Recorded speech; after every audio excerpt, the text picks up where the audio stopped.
So we started with two basic examples, but now we want to make things a little bit more complicated by factoring the retention rate into the CLV calculation. Retention rate refers to the percentage of customers of a product service who continue to use it over a certain period of time. It is a measure of how successful a company is in retaining its existing customers and reducing customer churn. Retention rate can be calculated by dividing the number of the customers who continue to use a product or service by the total number of the customers at the beginning of a given period, such as a month or year. A high retention rate usually indicates that customers are satisfied with the product or services and are more likely to continue using it, while a low retention rate may indicate that improvements are needed to keep customers engaged. For example, if a customer has an 80% retention rate, it means that there is an 80% chance that a customer who started using the product or service at the first year will still be using it at the second year. Churn rate, on the other hand, is equal to 1 minus the retention rate. In example 3, we are going to calculate the CLV, considering the retention rate. We'll assume that the average customer cost is $6 and the revenue stream from a customer is $20 in each period. We will use a discount rate of 10%, which starts to apply in year 2. The retention rate is summarized in this simple transaction matrix. For simplicity, we'll assume that the customers can be in one of the two categories, active or dead. When reading this transaction matrix, it is important to read it horizontally. The column of active or dead indicates the current status of the customer, while the row of active or dead tells us their future status. If customers are active now, they have a 75% chance of remaining active in the next period and 25% chance of becoming dead. If customers are dead, they have 100% chance of remaining dead. Now let's move to the template. In Table 1, we input the essential data including the retention rate. We input $20 in the revenue row and $6 in the cost row. The next row is for retention rate, represented by small p. In year 1, the probability of a customer staying active is 100%, as there is usually no loss of customer in the first year. However, from year 2 onwards, we begin to lose 25% of the customers. The transition metric indicates that if a customer is currently active, there is a 75% chance they will remain active in the next year, and a 25% chance they will become dead. Therefore, we enter 75% in C4 for year 2.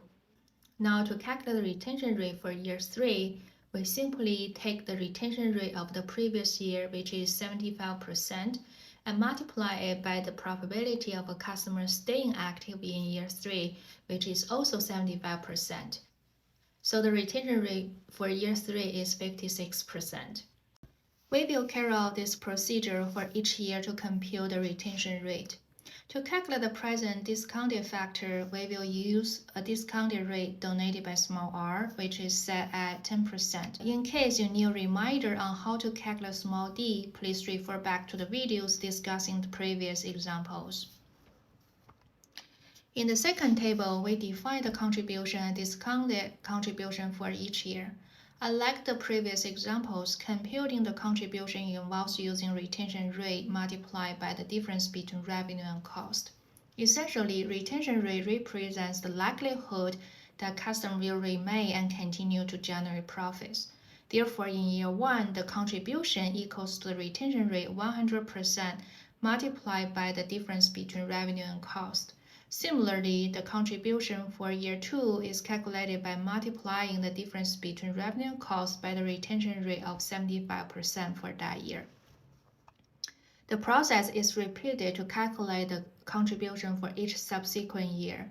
To compute the discounted contribution, we follow the same process, which involves applying a discount factor to each year's contribution to account for the time value of the money. In the third table, we can calculate CLV for any chosen year. For example, to determine CLV at end of year 2, we simply add up the discounted contribution from year 1, year 2. Likewise, to obtain CLV at the end of the year 5, we add up the discounted contribution from year 1 to year 5. In reality, customer classification can be more complex than just active or dead. Many companies classify their customers into multiple segments based on different criteria. For instance, Amazon categorizes its customers in 4 groups: high value, low value, inactive, and permanently inactive segments. The increased number of customer segments can make calculating the retention rate more complex. However, it provides a more detailed view of customer behavior and enables companies to tailor their strategies accordingly. In example 4, we illustrate how to calculate CLV for companies with multiple customer segments. Example 4 involves customer classification into 4 categories by the firm. High-value customer generating $20 net margin each period, low-value customer generating $6 per period, inactive customer with no revenue but a possibility of becoming active again in the future, and a permanently inactive customer with no revenue and consider an absorption state. The transition matrix is presented horizontally where the sum of the percentage in each row equals to 100%. The column of the status indicate the current status of the customer, while the row tells us their future status. For instance, the matrix shows that customers in high-value segment have a 60% chance of remaining in the same segment, 20% chance of moving to low-value segment, 20% chance of becoming inactive, and 0% chance of becoming permanently inactive in the next period.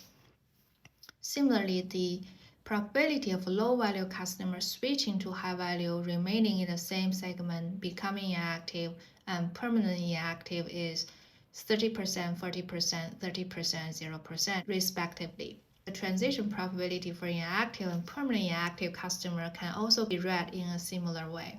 Now let's direct our attention to the template. Due to the complex nature of segments, the first step is to calculate the retention rate denoted as small p for each segment in each period.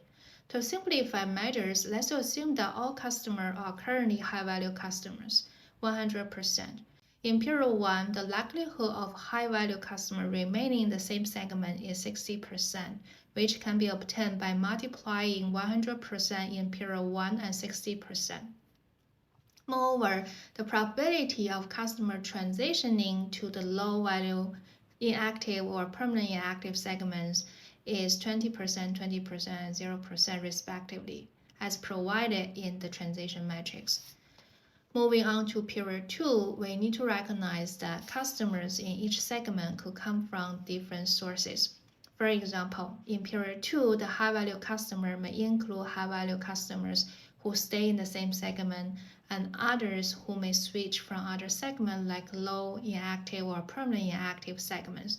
Therefore, the retention rate for high-value customer in period 2 is calculated by multiplying the percentage of high-value customer in period 1, 60%, by the transition rate 60%. This gives us the probability of staying in the same segment.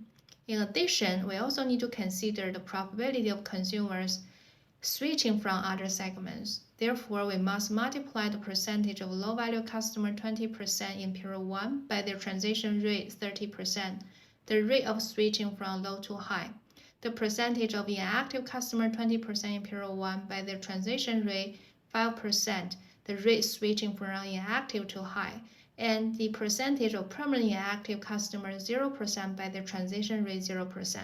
The final retention rate for high-value customer in period 2 is determined to be 43%. Now let's look at the retention rate for low-value segments. We need to recognize customers who stay in the same segments and who switch from other segments. Therefore, the retention rate for low-value customers in period 2 is calculated by multiplying the percentage of low-value customer in period 1, 20%, by the transition rate 40%, the probability of staying in the same segment. In addition, we add up the probability of switching from other segments. We multiply the percentage of high-value customers 60% in period 1 by the transition rate 20%, the rate of switching from high to low, the percentage of inactive customer 20% in period 1 by transition rate 15%, the rate of switching from inactive to low, and the percentage of permanently inactive customer 0% by the transition rate 0%, the rate of switching from permanently inactive to low. The final retention rate for low-value customer in period 2 is determined to be 23%. The retention rate for inactive segment in period 2 is calculated by multiplying the percentage of inactive customer in period 1, 20%, by the transition rate 30% probability of staying in the same segment. In addition, we must multiply the percentage of high-value customer 60% in period 1 by their transition rate 20%, the rate from high to inactive, the percentage of low-value customer 20% in period 1 by the transition rate 30%, the rate from low to inactive, and the percentage of permanently inactive customer 0% by their transition rate 0%, the rate from permanently inactive to inactive. The final retention rate for inactive customers in period 2 is determined to be 24%. Similarly, the retention rate for a permanently inactive segment in period 2 can be calculated in the same way.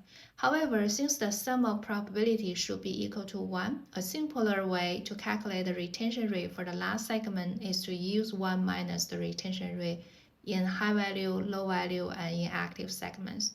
The final retention rate for the last segment is 10%. You can apply the same method to compute the retention rate for all the other periods. To illustrate, in period 3, you will multiply the percentage of the customer in period 2 by the corresponding transition rates. Unlike the previous examples, the first table is dedicated to calculate the retention rate for all segments across all periods, and I have already demonstrated how to perform these calculations. Table 2 typically contains information such as revenue, cost, discount rate, and present value factor. In this particular question, we are given the net margin, which varies across segments, and therefore we must enter the appropriate values for each segment in the table. For instance, we enter $20 for the high-value segment, $6 for low-value segment, and 0 for inactive and permanently inactive segments. The discount rate denoted as small r is 10%, and we can use this information to calculate the d-value for each period. To do the next table, we must calculate the contribution and discounted contribution for each period and segment.